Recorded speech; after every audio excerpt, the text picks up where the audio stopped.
Bonjour à tous et merci de nous rejoindre dans le Café des Sports hebdomadaire de RFI, mais aussi de Facebook Live et de France 24, nos amis de cette maison. Dans les débats du jour, il y aura de nombreux sujets, donc notre café est à la fois bien chaud mais bien serré et je ne perds pas de temps pour vous présenter nos invités. Alors on a du renfort camerounais aujourd'hui et ça tombe bien, vous comprendrez pourquoi. Bonjour messieurs. Benjamin Moukandjo, l'élégant Benjamin Moukandjo. Bonjour Benjamin. Bonjour Annie, bonjour à tous. Merci d'être là et puis votre partenaire de prédilection. Bien sûr. Aujourd'hui c'est une émission camerounaise. Friendly, ouais. Bonjour Rémi Ngono, habillé de blanc. Hein, un peu meringué sur les bords, non? Ah oui, un peu meringué dans la mesure où la Maison Blanche appartient désormais au Cameroun. Ah bon? On va voir ça. Vous n'avez peut-être pas tort, pas tout à fait tort. Bonjour Ludovic Duchesne. Bonjour. Vous êtes assis sur le siège d'un absent de marque, le punching ball de Rémi, qui s'appelle Xavier Barré. Mais vous ferez différent. Hein, non, il ne devrait pas y avoir de doute, hein, Rémi? De toutes les façons, l'ami du chien, c'est aussi le chien. On va voir. Bonjour Frédéric Suto. Bonjour Annie, bonjour tout le monde. Est-ce que nos auditeurs, internautes sont au rendez-vous? Oui, les premiers messages arrivent, Ça leur plaît comme les flocons de neige hier sur la région parisienne. Hein, doucement, pas loin calmement. Du studio, un des premiers commentaires, la métisse noire, un petit coucou du marché de d'Apaong, au Togo. Ah ben, bonjour à tous nos amis du Togo qui nous regardent, qui nous suivent, qui nous écoutent.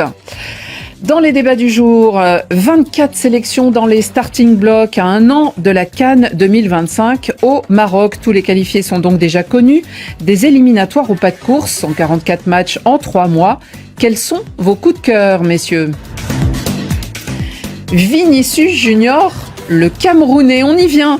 L'attaquant brésilien de la Seleção est un descendant de la tribu Tikar d'Afrique centrale, une filiation qui a surpris le joueur madrilène. D'ailleurs, le Real compte bien 2 attaquants, pas un mais 2 aux origines camerounaises et je suis sûre que ça va vous plaire ce sujet. Des quarts de finale relevés en Ligue des Nations, des affiches même peut-être plus alléchantes que celles du dernier Euro. Les 8 meilleurs d'Europe sont là et ils se retrouveront fin mars. Pep Guardiola, Citizen Forever. En dépit de résultats un peu décevants ces dernières semaines, le manager espagnol de Manchester City a prolongé son contrat. Surtout, il a été prolongé ce contrat jusqu'en 2027. Surprenant ou pas. Espérons que nous aurons le temps d'en parler au générique de cette émission. David Finzel qui m'a aidé à préparer l'émission. Laurent Salerno est à la réalisation radio. Pour ce qui est des moyens vidéo, Swell Kedir et Yann Bourdela sont fidèles au poste. Le Café des Sports, les débats sont ouverts.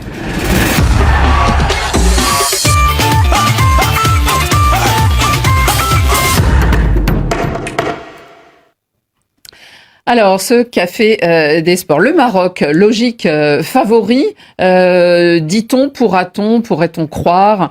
Christophe Jousset le dit dans une vidéo que vous pouvez suivre sur tous nos réseaux sociaux, évidemment les réseaux liés à RFI, tous les environnements numériques et notamment il est aussi ce sujet sur notre page Facebook, le bilan de cette épopée, on va dire 3 mois, 144 matchs. En tout cas, parmi les 24 favoris, les Lions de l'Atlas, pourtant qualifiés d'office en tant qu'organisateurs, hein, ils sont les seuls à avoir remporté leurs 6 matchs, 6 victoires en 18 points.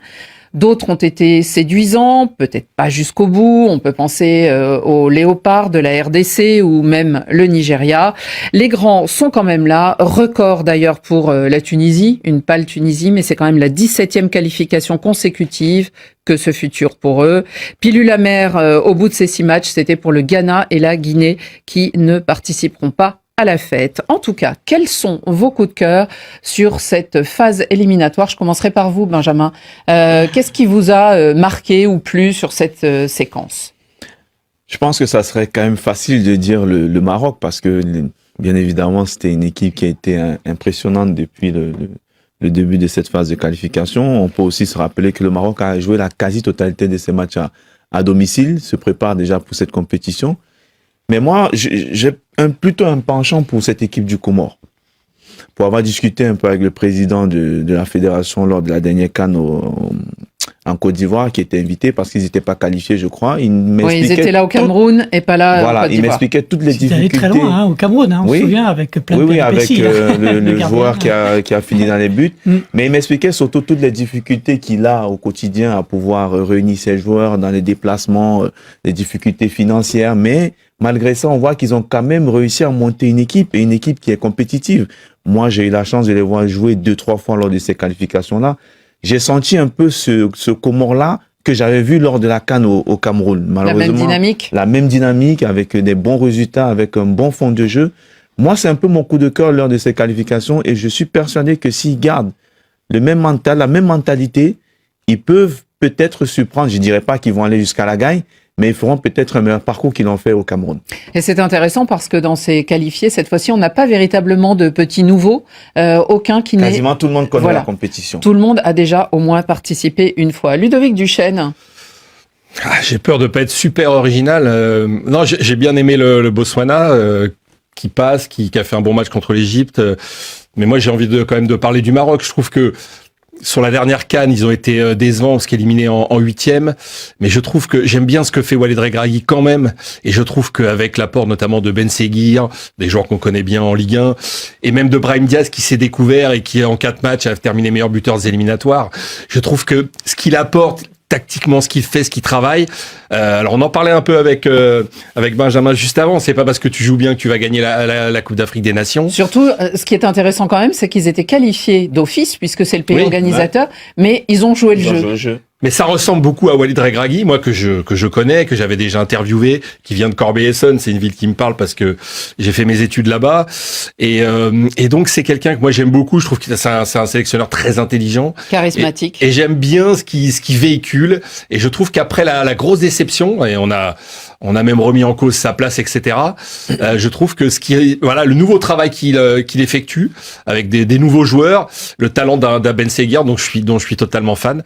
Ouais, je trouve que c'est en tout cas c'est intéressant pour la prochaine CAN. La remise en cause, c'était évidemment parce que ils ont tellement brillé à la Coupe du Monde qu'on attendait presque qu'ils gagnent la dernière CAN, et que la dernière CAN, ils n'étaient pas dans le dernier carré, ce qui a un petit peu terni momentanément leur image. Écoutons justement Christophe Jousset et ce petit extrait d'une vidéo que vous pouvez retrouver sur les environnements numériques. La prochaine CAN affiche complet. Voici les 24 qualifiés qui ont rendez-vous au Maroc fin 2025.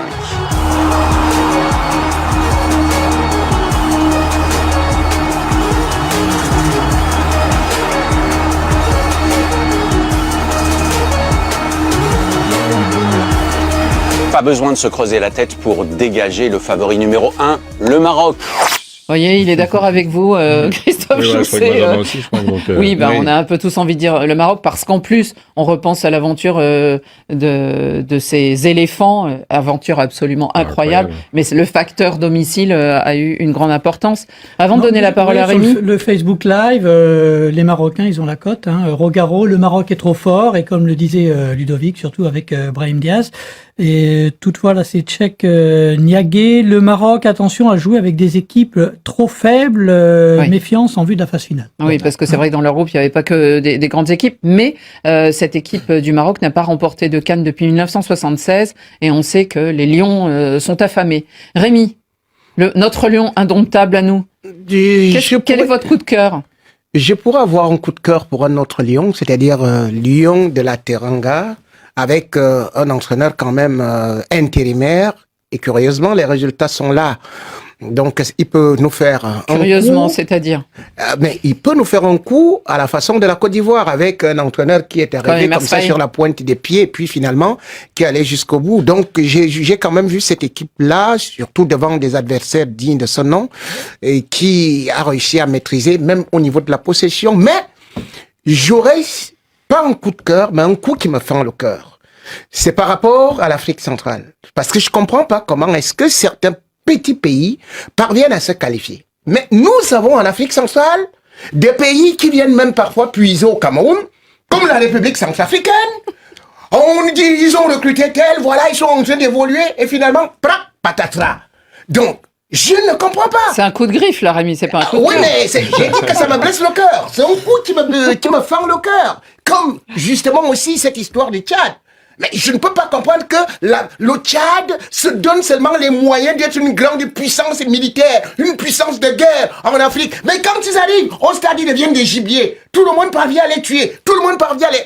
Donc, même s'il y a une Coupe d'Afrique des Nations à 100 nations, le Tchad et la République centrafricaine seront toujours hors sujet. Il faudrait déjà qu'ils puissent jouer chez eux. Ça fait des mois, des années qu'ils n'ont pas de stade aux normes. Ils se retrouvent à jouer au Maroc, en Mais Côte c'est d'Ivoire. pour ça que je dis qu'on ne peut pas accepter seulement être une puissance militaire, investir seulement dans les outils militaires. Et non, regardons aussi ce côté où, bien évidemment, le côté social, le côté sportif doivent accompagner une nation. Et d'ailleurs, vous avez vu, Rémi, que le capitaine, si je me trompe pas, de cette équipe qui est jeune, de cette équipe des SAO, a préféré démissionner, à 26 ans, quitter le navire qui tangue tellement que finalement, ça ne l'intéresse plus. Frédéric, vous, votre coup de cœur?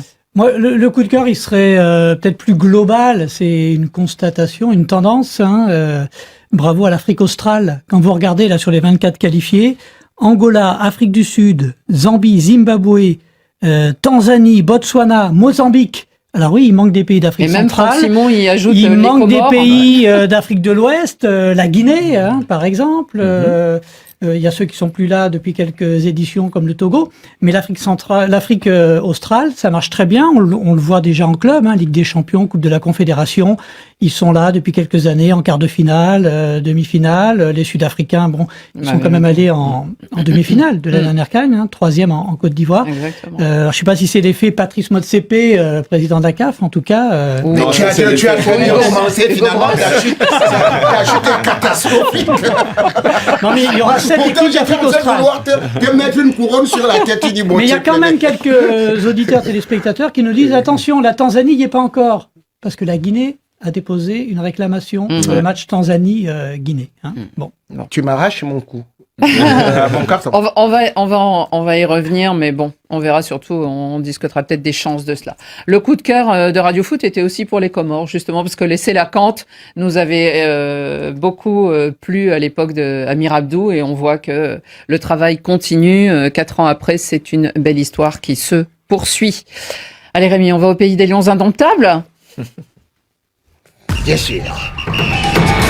Isabelle Vinicius Junior, Vinido, au champion, c'est Vinicius. C'est pas mal, c'est pas mal, Rémi. Alors, il est écrit Vinicius sur le maillot numéro 7 du Real Madrid, et vous venez de le voir sur cette image, pour ceux qui nous regardent, Vini Junior sur le maillot de la Seleção do Brasil. Son nom complet, Vinicius José Paixão de Oliveira Junior. Bon, ça sonne très brésilien tout cela. Pour ce carioca, né donc dans la banlieue parisienne, de Rio de Janeiro, dans la banlieue à São Gonçalo, pour cet homme qui a 24 ans. Mais mardi soir, la Confédération brésilienne commémorait, alors je vous fais une petite parenthèse, mais ça explique aussi pourquoi. Le match avait lieu à Salvador de Bahia, qui est finalement la capitale africaine de ce pays, puisque c'est là qu'arrivaient les navires négriers durant si longtemps et trop longtemps. Et le lendemain, le 20 novembre, est commémoré au Brésil ce qu'on appelle le jour de Zumbi dos Palmares, qui était un leader d'esclaves noirs et qui avait créé un village où se réfugiaient les affranchis et ceux qui fuyaient leur statut. C'était au XVIIe siècle, évidemment. L'armée et tout le monde en a fini avec ce village des Palmares, mais il est resté un symbole, et on commémore le jour noir des Noirs au Brésil ce jour-là. La veille, donc, il y avait ce match, et la CBF, la Confédération africaine, avait décidé de lancer une opération qui s'appelle Raízes de Oro, les racines en or, et elle recherche les aïeux de tous les joueurs. Alors de tous les joueurs, mais pour l'instant on n'en a qu'un. Le papa de Vinicius avait été invité. On lui a remis un magnifique certificat, ceux qui nous regardent peuvent voir la photo. Et dessus, il était écrit que Vinicius Junior est d'ascendance camerounaise, et même d'une tribu Tikar. Rémi, qui sont les Tikars? Est-ce que vous êtes Tikar, vous? Non. Vous non plus? Ils ne sont pas beaucoup connus, mais c'est une tribu qui est richissime en personnalité. Il faut savoir que Condoleezza Rice, la première secrétaire d'État américaine noire, À l'époque de la guerre. Elle est Tikar. Tout comme celui qui a d'ailleurs présidé les Oscars justement à Cannes, il est Tikar. Donc, beaucoup de personnalités à travers le monde sont Tikar. Et pourtant, les Tikars sont négligés au Cameroun. Donc c'est des Tikars pas vraiment camerounais, c'est ça? Les Tikars, en fait, il faut savoir que... qu'est-ce qu'on appelle le Cameroun? Le Cameroun, c'est l'Afrique en miniature. Mais lorsque vous regardez également les Camerounais, beaucoup sont des Nilotiques, dont les Tikars, donc descendants de l'Égypte. Ils ont eu à aller dans une autre zone qu'on appelle par exemple vers Bafia, avant maintenant de faire la conquête. Les Tikars donc appartiennent à cette tribu richissime qu'on appelle par exemple les aïeux même des Bamoun. Les Bamoun, c'est un peuple au Cameroun qu'on appelle un royaume, le royaume Bamoun, même comme nous sommes dans un État. Et l'ancêtre des Bamoun, c'est lui qui est donc Tikar. C'est eux qui étaient des Tikars. Ils ont fait des vraies conquêtes, ils ont fait des guerres et de telle sorte que ils se retrouvent maintenant mis en minorité quelque part. Et justement, au moment où ce peuple revendique son identité, au moment où il y a des guerres, presque une guerre communautaire entre les Bamoun et les Tikars, c'est là où Vinicius apparaît comme un véritable messie. Donc quand vous regardez le concept, les comportements de Vinicius, et vous voyez justement dans l'ADN, il a du sang Tikar. C'est un Tikar. Vous l'aviez deviné avant le test ADN? Bien évidemment.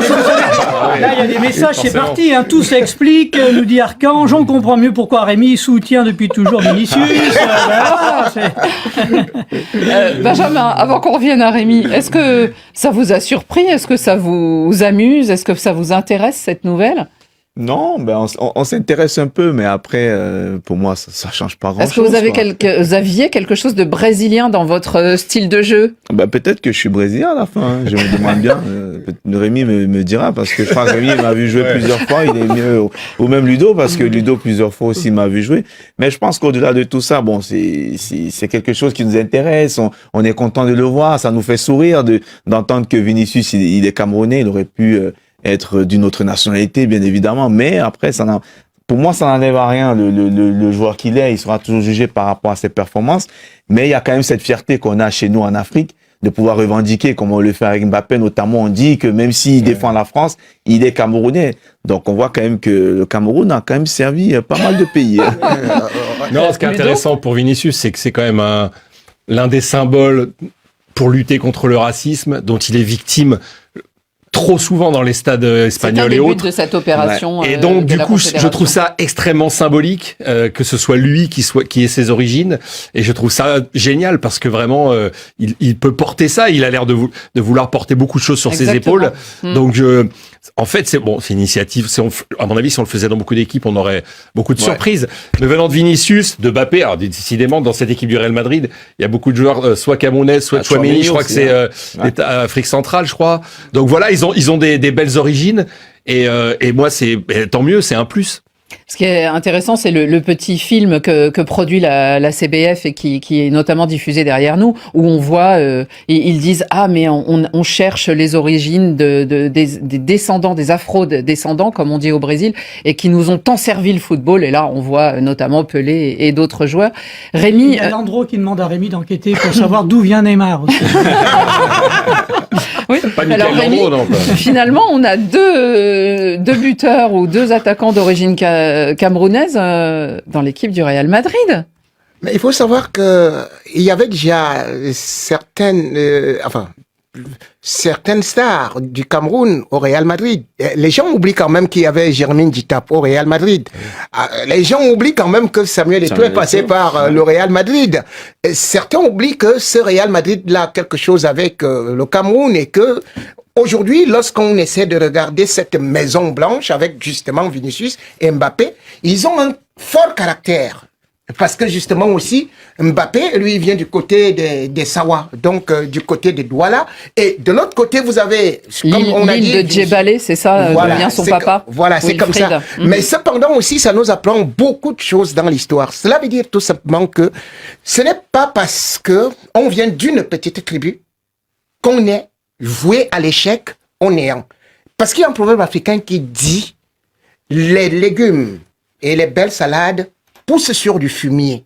Aujourd'hui, on récolte du bon fruit qui vient justement de ça du compost maintenant. Oui, qui viennent de ces tribus que parfois on a négligées en Afrique. Parce qu'aujourd'hui, par exemple, lorsque vous regardez... C'est le métissage. C'est un métissage. Lorsque vous arrivez, par exemple, sur les minorités au Cameroun, vous allez voir que, je le disais tantôt, le pouvoir politique, il n'y a pas un ticard. Mais à travers le monde, les Camerounais qui brillent sont d'origine ticard. Et Rémi ne l'est pas. Pardon? Et Rémi ne l'est pas. Rémi n'est pas ticard. Pourtant, vous brillez en dehors du pays. Je peux briller, mais je ne peux briller que dans un village. C'est grand professeur Rémi quand même aujourd'hui. Hein. Là, Ignace, Rémi, merci, le grand ethnologue. Enfin, non, ils admirent normalement le cours d'histoire. Finalement, on se dit, ces deux joueurs qu'on dit concurrents sur un même poste, opposés au Real de Madrid.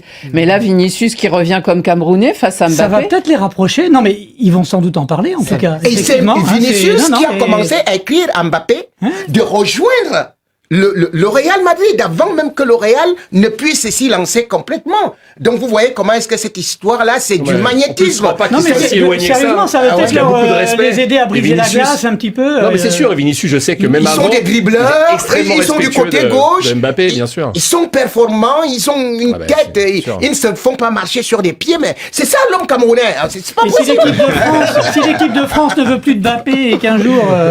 les Brésiliens ne veulent plus de Vinicius, peut-être qu'on les retrouvera avec les Lions. Hein, ça changerait l'équipe du Cameroun, du coup. Aboubacar sera peut-être du joueur. En tout cas, Benjamin, je ne sais pas si vous avez été invité, mais il y a une grande fête qui se prépare du côté du Cameroun entre le Brésil et le Cameroun. Et d'ailleurs, c'est amusant cette affiche qu'a préparée la Confédération brésilienne où l'on voit Vinicius de dos, les deux drapeaux, parce que les anciens, alors pas les joueurs actuels, mais vont se retrouver pour un match et à Douala et un autre à Yaoundé. Ouais, c'est le 7 et le 14. Le 7 et le 14. Décembre et ça sera les anciens Ronaldinho contre Benjamin, non? Oui, normalement c'est prévu que j'y aille, mais il faut que je revoie encore par rapport à mon emploi du temps et mes obligations. Mais non, il faut dire la vérité que vous avez une fissure là, parce qu'on n'est même pas sûr que le président Samuel Eto'o, il n'est pas totalement d'accord avec ça. L'affaire prend une dimension politique où la présidence cherche à surtout pas Rémi. Non, Rémi, surtout pas moi. Pour ma part, c'est parce que j'ai des obligations, on le sait. Et puis, ça tombe un week-end. Moi, c'est difficile de me libérer le week-end, d'autant plus que j'ai été informé il y a pas longtemps.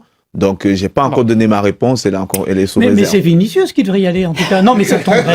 Parce que là, je pense qu'il y aura un match. Brésil avec les anciens, il est programmé entre le 7 et le 14 décembre. Je crois qu'il y a de la Ligue des Champions. Oui, ils sont pas en Ligue des Champions. Oui, c'est vrai. Mais ça serait quand même bien qu'ils viennent faire un tour au pays comme l'a fait Mbappé. Comme l'a fait Mbappé à l'été 2023, et bien peut-être que lui aussi ira sur les traces de ses aïeux. Mais alors là, ça fait très longtemps et ça peut être intéressant. Il ira avec son papa. Le papa a dit maintenant on veut en savoir plus. Voilà pour ce qui est de Vinicius, le Camerounais, pour nos Camerounais dans cette émission aujourd'hui, ceux qui sont là, mais aussi tous ceux qui nous suivent. On continue, on va revenir en Europe.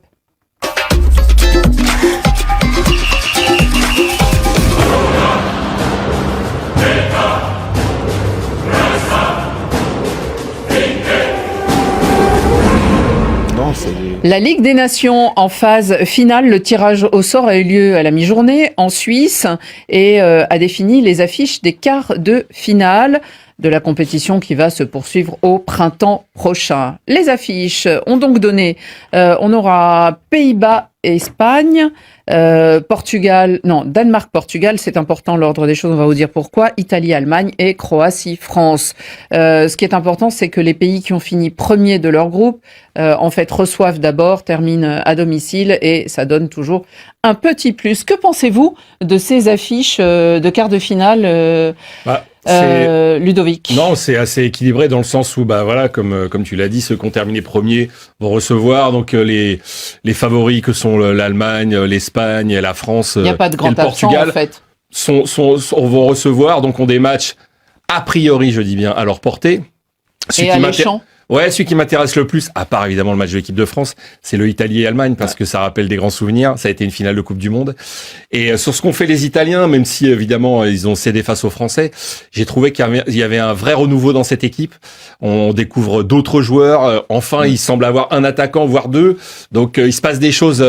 Et on a besoin de l'Italie, quoi. L'Italie qui a été absente des 2 dernières Coupes du Monde.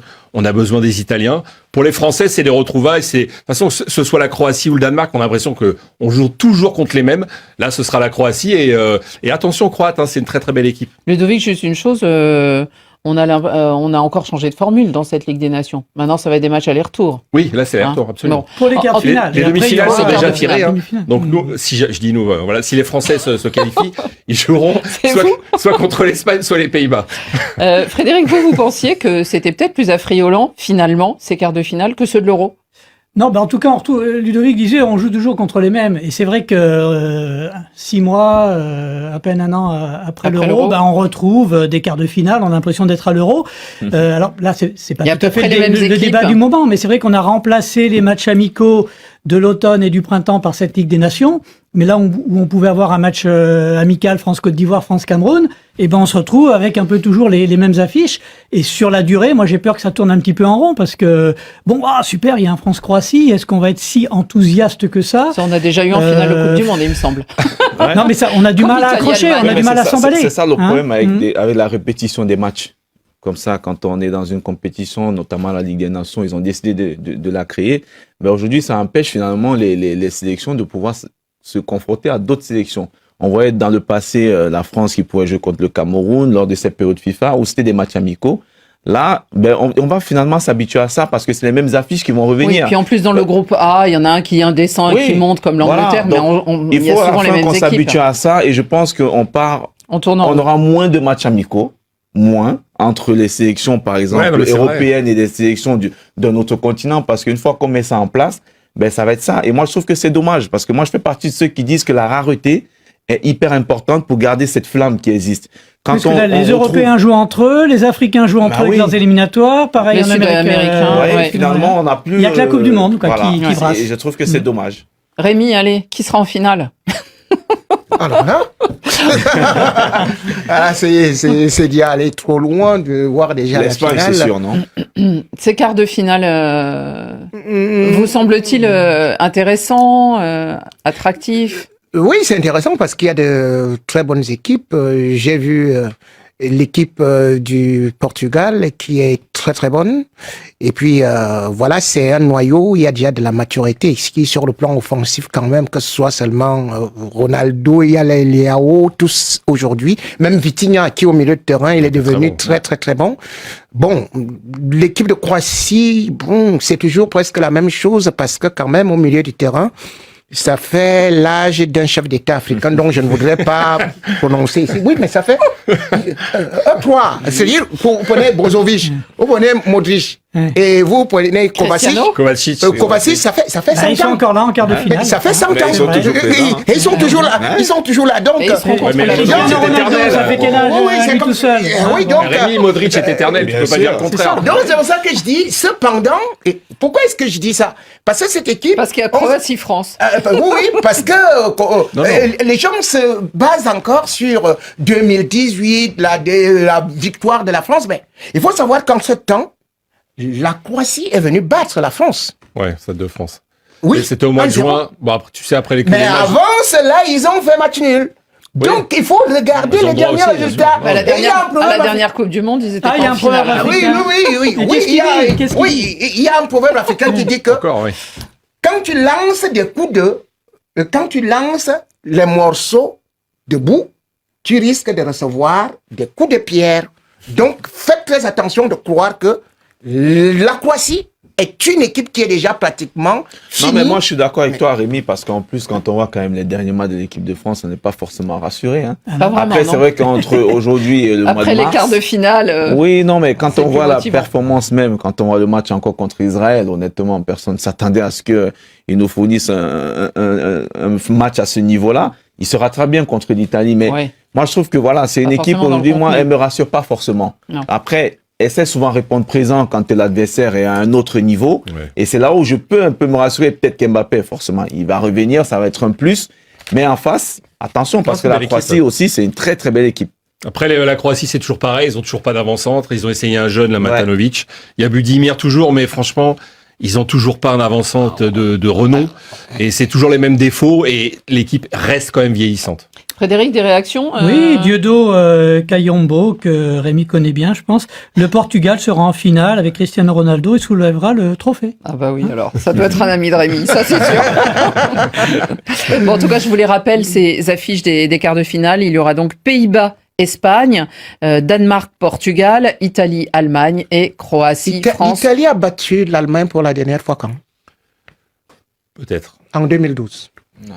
Donc, Ouais. en ce Quelques temps-là, années. ça fait quand même 12 années. De toute façon, il y a Ouais, beaucoup de parce que- transitions dans ces équipes, Voilà. beaucoup de renouvellement. C'est vrai que c'est des moments intéressants, même d'ailleurs pour les Bleus. Allez, on continue et on va parler un peu de foot anglais et de votre grand ami, Rémi.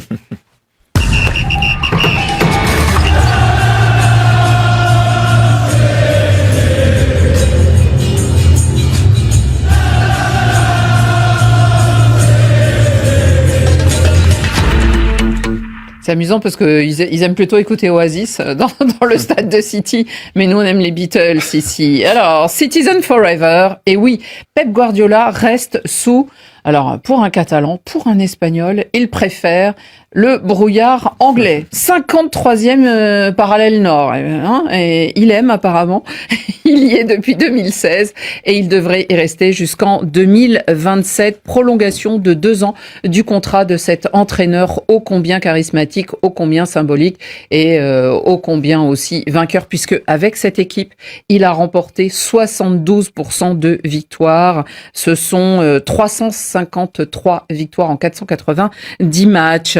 Surtout, l'Angleterre, elle aime bien les entraîneurs sur la durée. Puisque on s'en souvient tous, Alex Ferguson qui est resté plus de 25 ans, Arsène Wenger, en ce moment dans le présent c'est Mikel Arteta qui reste aussi très longtemps à son poste. Maintenant Pep Guardiola. Rémi, est-ce que vous êtes surpris de la prolongation de Pep Guardiola? Là, ces derniers temps, on se disait ça y est, va s'arrêter en juin. Peut-être que comme Mais il reste sur 4 Jürgen défaites Klopp, d'affilée. voilà. Il lui est pas arrivé souvent. Comme Jürgen Klopp, Jamais, je il va peut-être prendre un peu un moment de respiration. Il est épuisé. Et puis non, malgré justement ce que dit Frédéric, un moment un peu compliqué pour lui. 2 défaites en championnat consécutives et 2 défaites consécutives en Ligue des Champions et pas chez Decador. Et vous me demandez si je suis surpris. Comment devrais-je, moi, Rémi Ngono, être surpris Vous l'auriez prolongé que l'abeille aime le miel? Vous l'auriez prolongé, vous? Non, je ne l'aurais pas prolongé. Mais la réalité est là. C'est que Pep Guardiola, aujourd'hui, tout le monde voit la réalité. C'est-à-dire que les grands entraîneurs, c'est d'abord des grands joueurs. Quand vous n'avez pas d'effectifs, vous sombrez. Ça, Pep Guardiola nous l'a prouvé. Et quand il a été à Barcelone, c'est effectivement parce qu'il avait les Messi avec, bien évidemment, un milieu de terrain hyper fort. Donc, là, il a marché. Il est arrivé en Allemagne. Il n'a pas super bien marché, mais jamais le Bayern n'avait dépensé autant d'argent. Mais le Bayern a été champion à chaque fois. Oui, mais le Bayern, cependant, n'est pas allé là où on lui a demandé d'aller, c'est-à-dire que la Ligue des Champions. Bien évidemment, aujourd'hui, on va apprécier Pep Guardiola. Oui, il a remporté il a remporté la Ligue des Champions. la Ligue Et aux grandes oreilles. Et 6 des derniers, des 7 derniers Je championnats. retiendrai juste que Zinedine Zidane, qui n'est pas un grand entraîneur, qui n'a pas dépensé beaucoup d'argent, qui a remporté 3 Ligues des Champions. Suite, ouais. Mais cependant, je retiendrai que Zinedine Zidane n'a jamais dépensé 300 millions. Et que Pep Guardiola, aujourd'hui, a dépensé plus de 2 milliards pour sa petite carrière d'entraîneur. En 2015 Ah, le déjà. club, hein, pas lui, En, hein. 2000 C'est pas- en 2021, Pep Guardiola dépassait déjà C'est le 1 club. milliard 49 millions. Et là, j'ai encore vu, il prend Rémi. Guardiola, il prend tel autre, il prend tel... C'est des je joueurs comprends qui pas coûtent pourquoi. extrêmement cher. Et il y a un proverbe africain qui dit le seul bagage qui pèse pour un voyageur, c'est d'avoir une bourse vide. Youssef Doudi sur le Facebook Live. Comme tout bon Catalan, Guardiola aime l'argent. Alors là, moi ça me gêne. En fait, moi je pense que non, ne dites pas que Ludovic, ça rime quand même Rémi. en catalan d'argent. Ludovic, en fait, ce qui surprend peut-être plus que Guardiola, si on lui propose de prolonger, pourquoi pas, et même pour beaucoup d'argent, il aurait pas tort. Mais c'est le club. Est-ce que le club, en repartant avec lui, avec une situation compliquée, on sait qu'il y a un procès qui les guette et qui est en cours et tout. Est-ce que le club ne doute pas un peu de ce moment, en tout cas? A priori, le club ne doute pas de lui, mais c'est un moment où il aurait pu, je pense, c'était le moment idéal peut-être pour partir. Et je pense qu'il a plus à perdre qu'à gagner. Après, ramener Pep Guardiola à l'argent, là, Rémi nous a parlé que d'argent.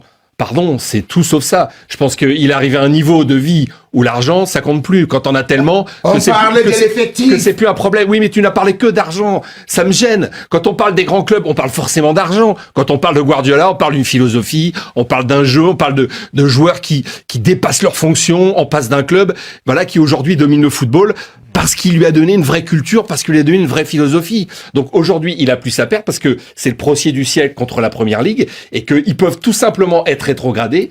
Il y a Berigstein, le directeur sportif, qui va partir. Il y a De Bruyne qui est dans sa dernière année de contrat.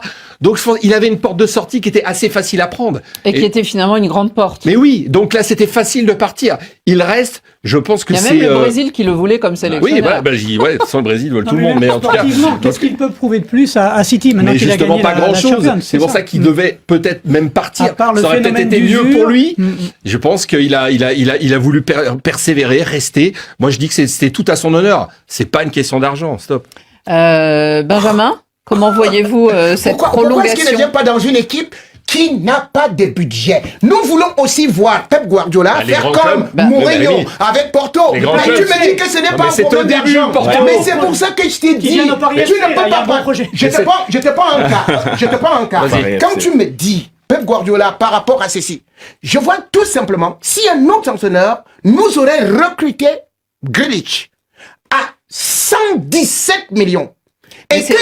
Mais c'est pas lui qui fait les prix, Rémi. Mais vous êtes quand même le demandeur. C'est un qui se retrouve à 14 Rémi, la parole à un autre Camerounais. C'est pas Vinicius. Comme tu disais, c'est le demandeur, on est d'accord sur ça, mais attention, tout ce qu'il demande, le club n'est pas obligé d'accepter. Non. Oui. Forcément. C'est plus ça la logique. Bah oui, c'est ça. Après, il est arrivé dans un club. Zidane, il avait quand même. Il est arrivé dans un club qui avait un budget XXL, qui était prêt à dépenser et qui dépense jusqu'à présent des millions et des millions pour avoir un effectif pour pouvoir lutter sur toutes les compétitions. Tant mieux pour lui. On peut pas le comparer à Porto de Mourinho, qui Mourinho était au tout début, c'était au tout début de sa carrière. Mais Mourinho aussi, quand on regarde où il est allé, que ce soit à Manchester, à l'AS Rome, il a aussi dépensé énormément d'argent. Et on a même un club ici en France qui dépense énormément d'argent, mais qui cherche toujours à gagner la Ligue des Champions, qui arrive toujours pas. Rémi, t'es d'accord avec moi? On le sait. Ils n'ont pas trouvé leur Pep Guardiola, d'ailleurs. Bon, ils ont trouvé un Espagnol, mais apparemment, c'est pas... Je suis d'accord sur le fait que, comme tu disais tout à l'heure, c'est les joueurs qui font l'entraîneur. C'est pas l'entraîneur qui fait les joueurs. Bien évidemment, parce que quand les résultats ils tiennent, c'est parce que l'entraîneur a un effectif qui lui permet de gagner des matchs. Là, je suis d'accord avec toi. Mais il ne faut pas être réducteur. Il ne faut pas réduire en disant que Guardiola, il fait pas exactement ce qu'il faut. Moi, je pense qu'il fait ce qu'il faut. C'est un très, très bon entraîneur. Maintenant, le fait d'avoir choisi de prolonger, tant mieux pour lui, peut-être qu'il s'y sent mieux et il a encore envie de prouver. Frédéric, vous n'avez pas de proverbe africain, mais vous avez le droit de conclure. Peut-être vos auditeurs, vos internautes, ceux qui vous aiment. Qu'est-ce qu'on peut vous dire? Nardis, il nous dit... Comme le dit un proverbe colombien. Mourinho dépense avec réflexion et Guardiola avec le cœur. Bon. Non, juste pour prolonger, je suis d'accord avec Benjamin. Le plus souvent, ce sont les joueurs qui font l'entraîneur ou l'équipe. Mais dans le cas de Guardiola, je pense que c'est quand même l'inverse. Oui, quand il y a une philosophie, une culture du jeu, c'est lui qui fait l'équipe, c'est lui qui fait les joueurs. Et pas l'inverse. Mais la preuve donc, 4 défaites d'affilée. Continuons. Bon, allez, Rémi. Il y a aussi des blessés, un certain Rodri. Mais pour les autres joueurs, on dit, pour les autres, ces équipes, on ne dit jamais ça. Quand le Real perd. Il leur manque leur tête pensante. Rodri, ballon d'or. Rodri n'est pas blessé. On m'avait dit que, par exemple, Zinedine Zidane, c'était ceci et cela. Mais c'est toi, Ligue des Champions. Direct, d'affilée. Mais ça commence à dater. On continue et on termine par les cartons. Carton jaune. Un carton jaune.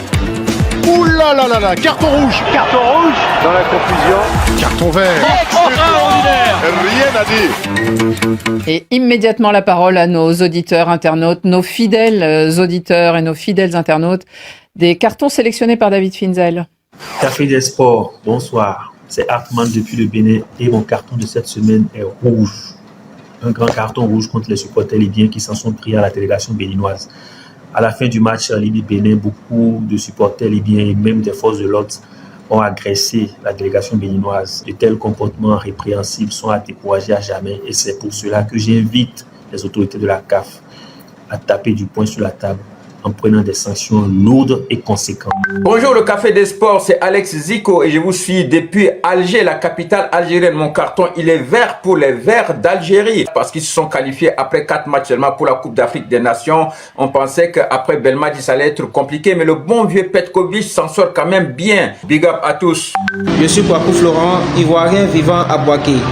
Pour cette semaine, je donne un carton rouge. Un carton rouge au Black Stars du Ghana. Ils n'ont pas pu se qualifier pour les éliminatoires de la CAN Maroc 2025 face au Soudan, au Niger et en Angola, avec comme joueurs Mohamed Kudus, Iñaki Williams et Jordan Ayew. Comme le dit un proverbe africain, un seul doigt ne peut pas laver le visage. Je salue tout le monde, Aniga Sine, Rémi Ngono, ciao ciao. Radio Foot International Abdourahmane Malsali depuis Markaba, l'extrême nord Cameroun. Mon carton d'aujourd'hui est de la couleur verte et va à l'endroit de l'attaquant camerounais. Il a montré qu'il est encore là. Et je rappelle qu'il est à un pas de Samuel Eto'o en termes de record but sur l'équipe nationale. Bonne émission à tous et bon courage à Aboubacar Vincent. C'est Demba Diallo depuis Dakar, Sénégal. Je donne un carton vert au coach intérimaire du Sénégal, Pape Thiaw, qui a réussi tous ses matchs. 4 matchs, 4 victoires, 8 buts marqués et 0 buts agressés. Chapeau à lui. Allez les Lions.